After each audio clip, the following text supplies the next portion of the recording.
कोकणात अलिबागजवळ वन अधिकारी असताना फकीर आणि वाघाविषयीच्या कथा ऐकल्या होत्या. मी नागझिरा अभयारण्यात असताना प्रसिद्ध लेखक पु ल देशपांडे यांच्याबरोबर आनंदवनाचे बाबा आमटे अभयारण्य पाहायला आले होते. बाबा आमटे यांनी येनाक्षिमिया आणि वाघिणीच्या कबरीविषयी गोष्ट सांगितली होती. ती अशी: फार वर्षांपूर्वी चंद्रपूर मूल रस्त्यानजीक एका डोंगराच्या पठारावर येनाक्षिमिया नावाचा फकीर झोपडीत राहत असे. झोपडीसमोर लहान फांद्या आणि गवताने शाकारलेला मांडव होता. मांडवाच्या मध्यभागी झाडाचा बुंधा जमिनीत पुरून बैठक केली होती. त्यावर बसून मिया समोरच्या धुनीकडे पाहत बसलेला असे. त्या मांडवात अहोरात्र धुनी पेटलेली असे. डोंगराच्या पायथ्यावरील गावात तो रोज भिक्षा मागण्यासाठी जाई. त्यामुळे सारे गाव त्याला ओळखत असे. एखाद्या घरी कोणी गरोदर स्त्री असेल तर तिला कष्ट पडू नयेत म्हणून येनाक्षिमिया खराटा घेऊन तिचे सारे अंगण झाडून द्यायचा. विहिरीतील पाणी पोहऱ्याने काढून द्यायचा. डोहाळे लागलेल्या स्त्रीला रानमेवा आणून द्यायचा.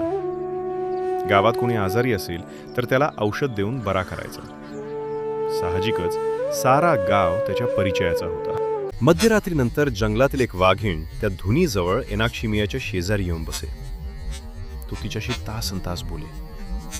ती सारे एक चित्ताने ऐके. मध्येच त्याच्या पायावरून आपली मान घासे. खरे तर वाघाच्या जातीला आगीची भीती वाटते. त्या आगीच्या जवळपास देखील फिरकत नाही. परंतु त्या वाघिणीला येनाक्षिमियाविषयी आकर्षण आणि प्रेम वाटे. ती आगीला भीत नसे. साऱ्या दशक्रोशीत ही गोष्ट पसरली होती. त्यामुळे मध्यरात्रीनंतर कोणी तिकडे जात नसे. गावातील जानू गोंड हा आदिवासी सरपण गोळा करण्यासाठी डोंगरात गेलेला होता. अशा थंडीतल्या पावसात तो जंगलात अडकला.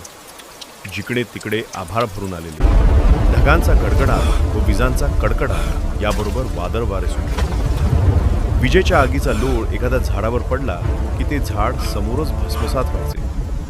त्यामुळे त्याला झाडाचा आसरा घेता येईल. डोक्यावरचे ओझे फेकून देऊन व पिसाटासारखा पायवाटेने धावत येनाक्षिमियाच्या झोपडीजवळ मी पोहोचला तेव्हा मध्यरात्र झाली. मिया ओ मिया, एवढ्या रात्री कशाला आलास कदमदयाला? आता वघीन येण्याची वेळ झाली. तुला कोथेला पाहू? मियाला एक युक्ती सुचली. त्यांनी जनूला कपडे काढायला सांगितले. त्याच्या सर्वांगाला धुनीतील राख फासली. अशामुळे शरीराचा गंध प्राण्यांना येत नाही. स्वतःची कफनी त्याच्या अंगात घातली. जानूचे ओले कपडे धुनीवर सुकवून मियाने स्वतः घातले. रस्त्याने येणाऱ्या वाघिणीला सामोरे जावे म्हणून मिया जंगलातून चालू लागला. तिची सावट एकाग्रतेने ऐकू लागला.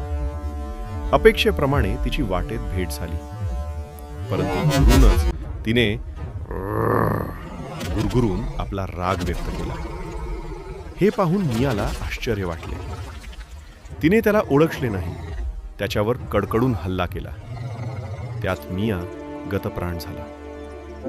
आकाशात चंद्र प्रकाशित होता. त्याचा प्रकाश मियाच्या चेहऱ्यावर पडला होता. आता तिने त्याला ओळखले होते. आपली चूक लक्षात येताच तिने आक्रोशाने डरकाळी फोडली आणि जमिनीवर पडून शेपटी जोर जोराने आपटत आपले प्राण सोडले. जानू गोंडाला हे सारे झोपडीत ऐकू येत होते.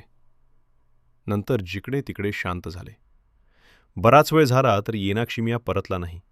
म्हणून तो आवाजाच्या दिशेने शोध घेत त्या घटनास्थळी पोहोचला. पाहतो तो मिया आणि वाघीण मरून पडलेले दिसले. हे बघून तो गर्भगडीत झाला. काय केलंस मिया? माझ्यासारख्या साध्या माणसाचा जीव वाचवण्याकरता स्वतःचे प्राण दिलेस.